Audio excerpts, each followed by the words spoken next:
Well, good morning from our state capitol. I'm joined by Dave Kerner, Florida Department of Highway Safety and Motor Vehicles Executive Director. We also have Thomas Decker, Officer with Enforcement and Removal Operations, U.S. Immigration and Custom Enforcement.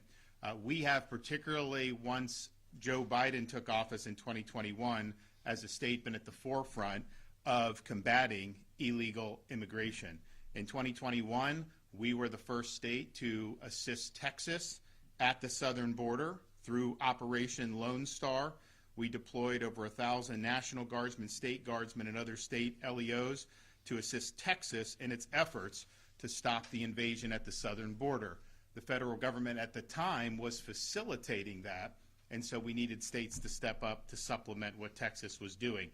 Through Operation Vigilant Sentry, we deployed more than 250 officers and soldiers from various state agencies to patrol Florida's southern coast. And since January of 2023, the efforts that our state law enforcement have done have led to over 17,000 repatriations. We interdict them, turn them over to the Coast Guard repatriates, and confiscation of over 420 vessels. Remember, people were predicting that there was going to be a massive influx from Haiti, given all the things that were happening there, and that has not happened, in part because Florida stepped up to protect our coastline. We, of course, have helped facilitate transports of illegal aliens to sanctuary jurisdictions, whether that's California or Martha's Vineyard. We've also had a series of legislation that we have signed into law, passed by the Florida legislature, such as mandatory E-Verify. A lot of people were saying that the economy wouldn't be able to weather that, and in reality, we've grown very strongly. The notion that somehow you need illegal foreign workers to run the economy has proven to not be true. But we also did many more things, such as preventing counties and municipalities and NGOs from issuing ID cards to illegal aliens or accepting cards issued by other jurisdictions. We've increased penalties on illegals who operate vehicles without a license and those who return to the country after already being deported. And you talk to some of these angel moms like Cayenne Michaels, one of our state representatives. A lot of times you'll have previously deported illegals are the ones who end up committing some of these criminal offenses, and that is unacceptable. We've required hospitals to collect and report health care costs for illegal aliens so the public could know the true cost of open borders on our health care system and other public services. And because we just having that reporting requirement, the amount of money that was being spent declined pretty dramatically. So that was a big success. Through our state assistance for fentanyl eradication initiative, the SAFE initiative, state and local law enforcement have arrested over 1,100 drug and gun smugglers, seized nearly $3 million in cash, 375 firearms, and 50 illegal vehicles, and removed nearly 300 pounds each of fentanyl, cocaine, methamphetamines from our streets. FDLE has also arrested dozens of gang members with contacts to drug cartel members in both Mexico and in other states within the interior of the United States. We've also worked hard to secure our elections against illegal voting. And we've enacted policies that the legislature passed and I signed that has led to more accountability than we've ever seen before. Examples: arrest earlier this month of a foreigner who had 6 counts of illegal voting. An arrest in April 2024 of a 6-time convicted felon and criminal illegal alien on 3 counts of illegal voting crimes. An arrest last year of a paid petition circulator who was charged with 20 counts of criminal use of personal identification after submitting more than 700 invalid petitions following a thorough FDLE investigation. Our Department of Corrections is also overseeing several hundred open investigations, Department of Commerce is also overseeing several hundred open investigations into E-Verify enforcement tips, and will continue to make progress as our new partner in Washington, the Trump administration, is supportive of enforcing immigration laws. Last month, of course, we signed an MOU between the Florida Highway Patrol and ICE, which will help facilitate continued partnership as FHP fights illegal immigration and trafficking on our state's highways. Of course, earlier this week, we released our Focus on Fiscal Responsibility budget, and we do call for funding to be able to continue these missions. President Donald Trump won a resounding election victory in part by promising to effectuate the largest mass deportation program in American history. Now, that is not possible to be achieved unless states like Florida actively work to facilitate the federal operations, particularly with respect to interior enforcement. So the voters provided President Trump a mandate. I know personally, having talked to him, he's very much dedicated to fulfilling that mandate, but he's not going to be able to do it if you have states that are trying to kneecap these enforcement efforts, or even if states and localities just simply sit on their hands. So today, we're proud to be one of the first states in the nation to be requested to enter into an agreement with the U.S. Department of Homeland Security to execute functions of immigration enforcement within our state.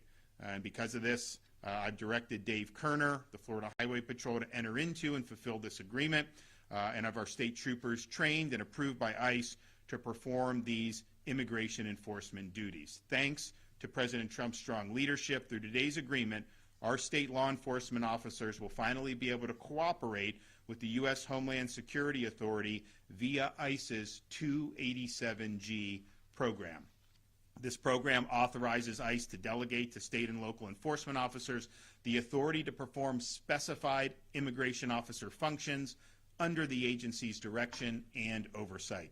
It also allows ICE enforcement and removal operations to partner with state and local enforcement agencies to identify and remove already incarcerated criminal aliens who are eligible for removal before they are released into our community. This agreement will give FHP expanded power and authority to interrogate any suspected alien or person believed to be an alien as to their right to be in the United States. And if they are found to be in violation of proper immigration status, they will be further detained and processed for state or federal offenses.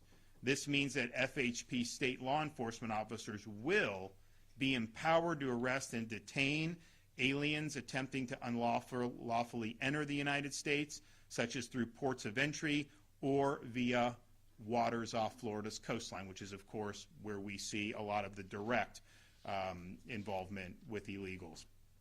They can also deliver detained illegal immigrants without any unnecessary delays for examination by immigration enforcement authorities for further screening. They can also enforce felony arrests, which are cognizable under any federal law regulating the admission, exclusion, expulsion, or removal of illegal aliens. They will also have the power to serve and execute warrants of arrest for immigration violations and be authorized to administer oaths and to take and consider evidence to complete required alien processing, to include fingerprinting, photographing, and interviewing, as well as the preparation of affidavits and the taking of sworn statements for ICE supervisory review. This means that state law enforcement agencies will have the power and authority to issue immigration detainers and begin establishing records of deportable or inadmissible aliens. This process of preparing charging documents ahead of time for the review of ICE officials will allow for speeding up the deportation process and the quicker removal of dangerous illegals already detained in police custody. And once charged, state authorities will also be empowered to maintain custody of aliens arrested pursuant to immigration laws and transport such aliens to ICE-approved detention facilities instead of being forced to release them back into our communities. So this is a deputization of state enforcement entities. It will allow, of course, our ongoing operations to continue, but it will also establish a permanent path forward for dealing with illegal migrants in police custody. As I said before, now is the time, with the head of steam that President Trump has being swept into office, with this as the centerpiece of his agenda, now is the final time, final opportunity to end the illegal immigration crisis in this country once and for all. We need to be willing partners with the federal administration. We complained, all these folks in Florida, particularly Republicans, complained for 4 years about Joe Biden with catch and release, with the border, with all the things they were doing, not having enough Coast Guard, which is why we had to do our operation with our vessels. People complained. Well, now we've got a partner that's committed to enforcing the law and reestablishing interior enforcement of immigration laws. So we have to step up to do our part. So this 287G agreement is the maximum amount of participation that we've been asked to do under federal law and with the Department of Homeland Security. We didn't hesitate to step up, and we will take advantage of this, and we will be strong partners. And again, the goal is we need to reestablish interior enforcement in this country. We have to fulfill the President's mission to effectuate the largest deportation program in American history. So we're stepping up. I know some other states will as well. I know some other states will fight this and do everything they can to throw up roadblocks. But we're strong partners.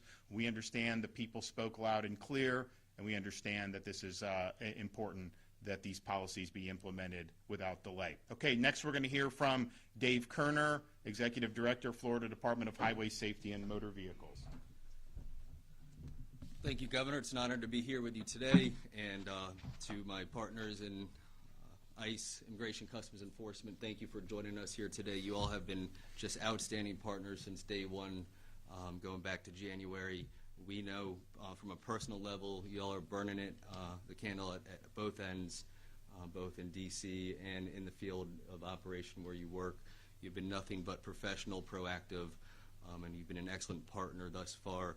And as we transition into a more of an interior, independent-focused law enforcement model, we are excited about our partnership with ICE and DHS and their agents at HSI, Homeland Security Investigations. Just to recap, over the last 8 days, through multiple proactive and coordinated operations with ICE and HSI, 4 of which were associated with criminal gang organizations, including TDA and MS-13. Criminal histories of the illegal immigrants included aggravated assault with a deadly weapon, domestic battery, grand theft, illegal dealing in firearms, armed robbery, impersonating a law enforcement officer, fraud, and possession of controlled substances with intent to sell. Florida Highway Patrol has been proud to partner in these operations and also provide technical and operational assistance through the use of our drones, CIU, canine investigations, our aviation assets, and analytic support. To restate the obvious, Governor DeSantis has always been very forceful in the protection of our border and detention of illegal immigration under state law. When President Trump was inaugurated in January, the same Florida-centric posture prevailed throughout America, like it has been in Florida for many years under Governor DeSantis. Defend and deport is the focus now of law enforcement nationwide. A key weapon in this fight, which has been discussed at length, I'm sure we've all heard and read about the debate in the media and amongst the people in these United States about the use and activation of 287G authority, which provides at the discretion of the Department of Homeland Security for state and local law enforcement with sweeping and independent federal immigration law enforcement authorities. The governor has gone over these authorities, but they very briefly include the authority to interrogate any alien or person to believed to be an alien to his right to remain in the United States and to process for immigration violations. These authorities that the governor discussed have been delegated to state and local law enforcement. Let's be clear, President Biden had a very multi-pronged approach to the open border crisis, one of that being the open border itself. One of the most effective tangents to that was canceling and not allowing the use of 287G authority with state and local law enforcement. The intention there obviously was that with an open border, the next step would be to make sure the interior did not have the resources to deport those that did not belong in the United States of America. And while the Florida Highway Patrol is maybe the first and only law enforcement agency in Florida to take this important step, we proudly do so on behalf of all state and local law enforcement in the state of Florida. History will show that this agreement will have served as a turning point in our battle to defend our homeland and to defend our state. This agreement is larger than the words that are on its paper. It serves as a symbolic confluence of promises made and promises kept by Governor DeSantis and President Trump to secure our borders and our homeland. This agreement is larger than the words on the paper because legislatures and Congress can pass laws, but those words and mandates do not have effect without brave men and women who are willing to give life to these words. This agreement represents the commitment and dedication of Florida's nearly 2,000 state troopers to continue doing just that. It is not a coincidence that Florida, under Governor DeSantis' leadership, and our state troopers enter into this agreement first in the United States after Texas. Texas, of course, being the epicenter of the open border with illegal immigration, border chaos, and cartel operations. It isn't that we earned the right to be selected by DHS to be at the top of the line for these authorities. It is because we intentionally fought to be next in line to gain these authorities. It's because we know that they will help us keep Florida safe. It is because that this is the type of leadership and direction that Governor DeSantis has provided for law enforcement during the entirety of his term as governor. This agreement is the product of law and order under Governor DeSantis.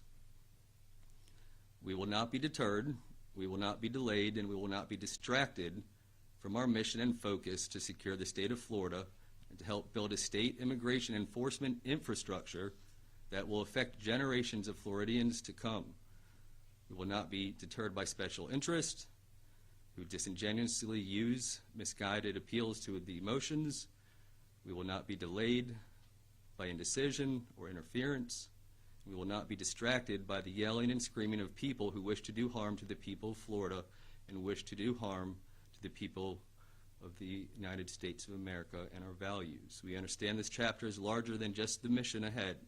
It is also about restating and uplifting the concepts of personal accountability, the right to safe and secure community, and the ultimate dismantling of terrorist cartel organizations that utilize humans as a medium of profit and despair.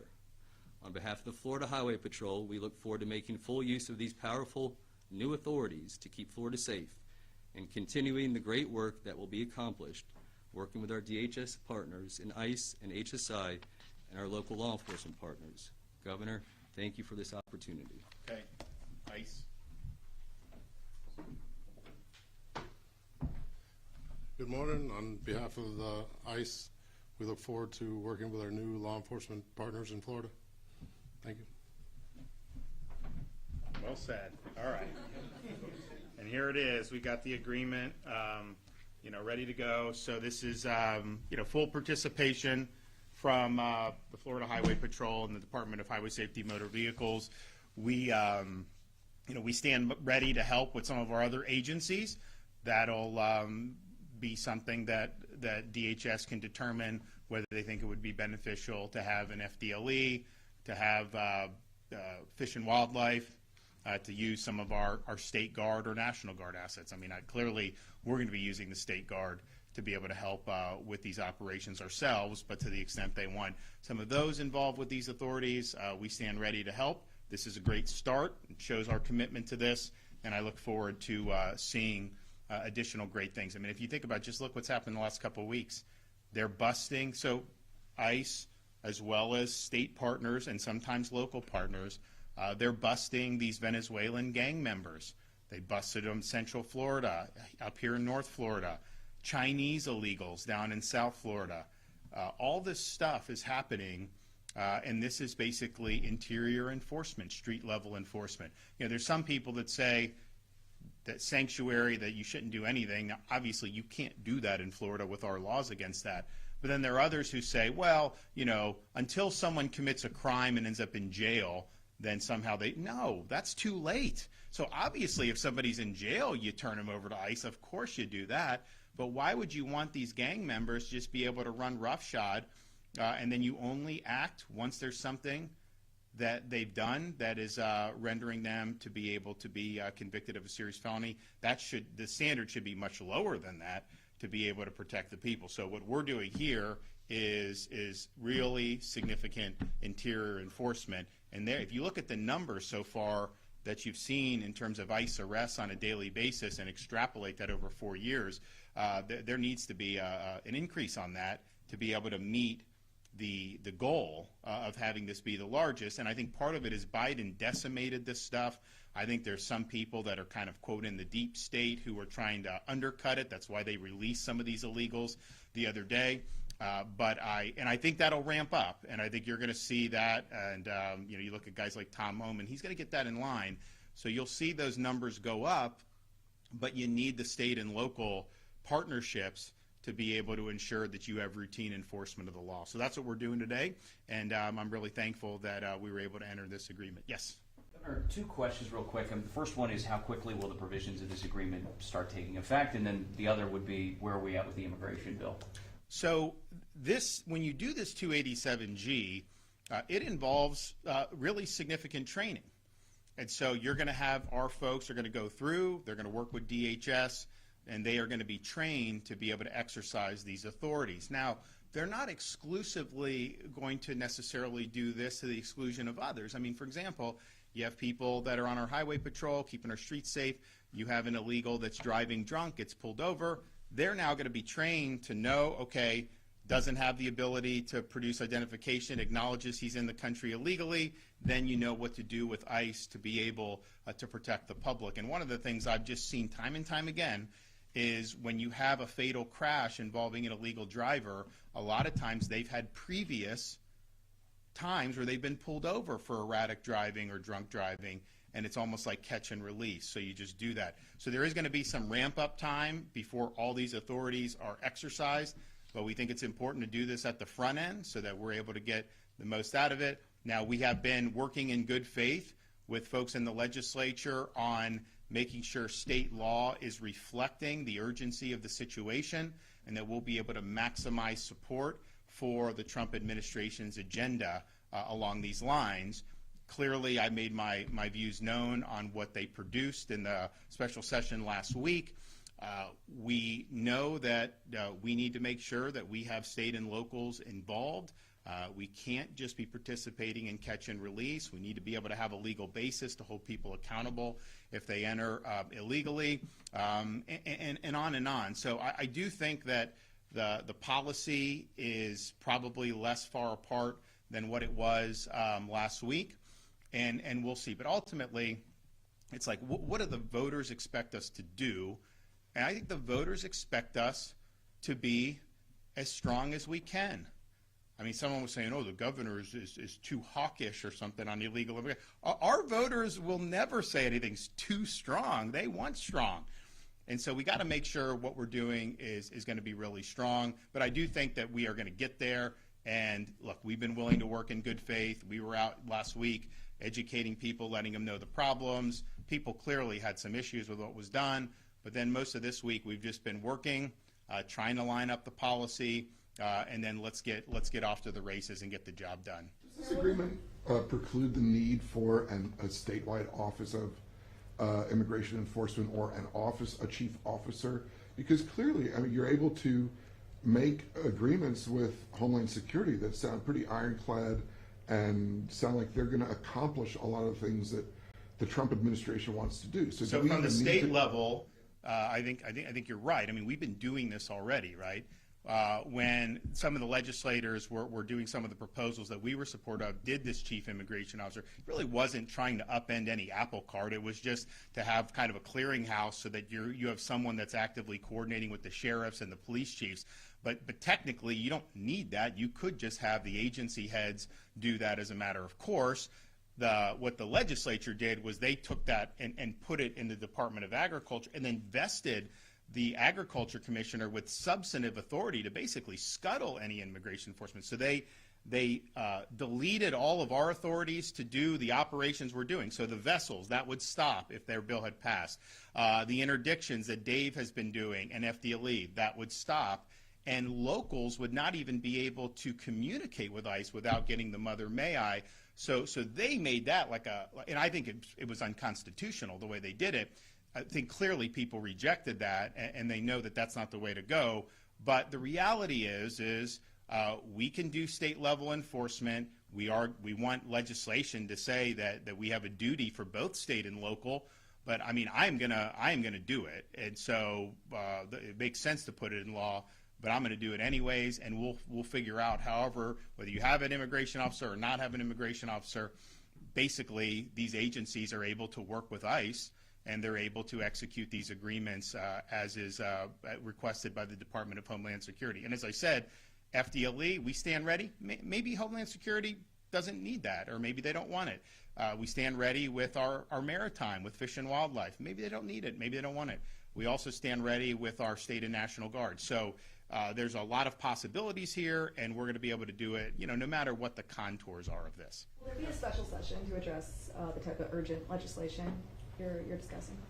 So this is not legislation. This is an agreement. This doesn't require ratification from the legislature, just as it doesn't require ratification of the state government if a sheriff wants to enter into an agreement of 287G. And there's going to be other permutations of this. I think this program, you saw massive atrophy under Biden with this. They really weren't even doing the training. And so this is going to take probably some time for that to stand up. But you could have a police chief enter in an agreement, a mayor. You could have sheriffs do it. Now, we think everyone needs to be on board. What makes sense for them. There's going to be some areas that may not have the ability to have as many trained because they're shorthanded. We get that. We're not doing anything unreasonable. What we want to do is just do what the voters sent us here to do and make sure that this policy succeeds. But this is all done from agency to agency, state, federal, or local federal. And I mean, under the proposed law that they did last week, you actually could have the agriculture commissioner could have denied the ability of like a hard-charging sheriff to want to enter into an agreement. That obviously is unacceptable. We want the sheriffs want to be stronger. I don't think they're going to get stronger than us, but if they could, why would we want to reel that back in? There have been several Miami-Dade Republican lawmakers and local leaders in Miami-Dade who have been asking Trump and urging Trump to reconsider revoking TPS for all Venezuelans. What do you say to that? And what I said yesterday is Biden abused how he was doing TPS.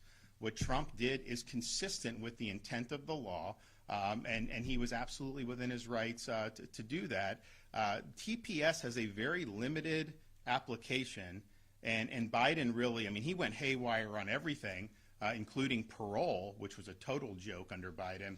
So I think President Trump is correctly getting all this stuff back on a solid legal foundation. Yes. You just named the lieutenant governor and interim president while they passed the motion.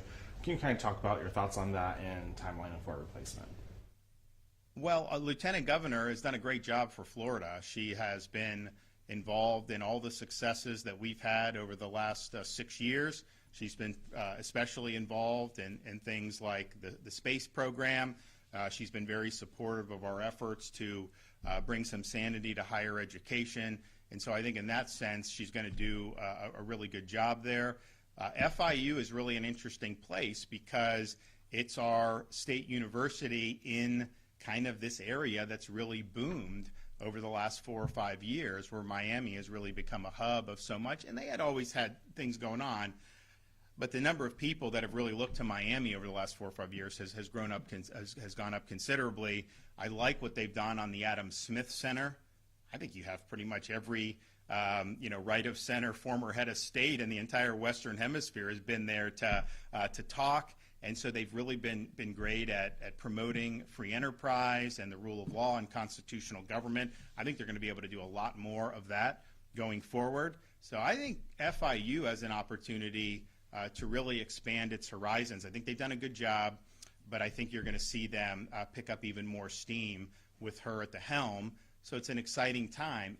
And oh, by the way, I always mention it, we have very low tuition in Florida. So those folks, there's a lot of commuters that go to FIU. They're able to afford the tuition. Even if they don't get a bright future, you can afford it by just working a part-time job. So you don't even need to go into debt. And I think that's really important that our students here, our young people, are able to get an education without ending up $100,000, $150,000 in debt. What about the AG position? Have you guys made that official yet with Mr. Othmeyer? So we obviously need to land the plane on this immigration stuff. James has been working with the folks in the House and Senate. We want to bring this to a conclusion. I think we're getting close to that. And then at that point, we will transition over. So hopefully that is sooner rather than later. So What was your office's role? The FIU board chair mentioned that your office reached out about Lieutenant Governor Nunez. What was your role in, helping her get appointed? Well, obviously, I'm supportive of the appointment. This was something that she was interested in doing. She had my endorsement and my support, and I think that she's somebody that is very well regarded in the community anyways. But yeah, this is something that, and I've supported other people from time to time. Some of them have not quite made it. If you look back at some of the more recent ones in South Florida, and some of them are not too happy about that, but that's just the reality that, we can put an endorsement, we can say this is someone, but ultimately the trustees do have the ability to look at this and make their determinations, and I think enough of them were really excited about the prospect of what Lieutenant Governor Nunez is going to be able to bring to Florida International University. So I didn't know that had actually happened yet when I walked out here. I think it was misreported that somehow she's going to resign today. That is not true. There's going to be things that probably need to happen with contracts, approvals from the different levels. We obviously have a board of governors in Florida, so that'll all happen. But I do anticipate that all landing before the legislative session starts, and I know she'll probably want to be making the rounds and speaking with the legislature about supporting FIU. Okay, thanks everybody. Speaking of the legislature,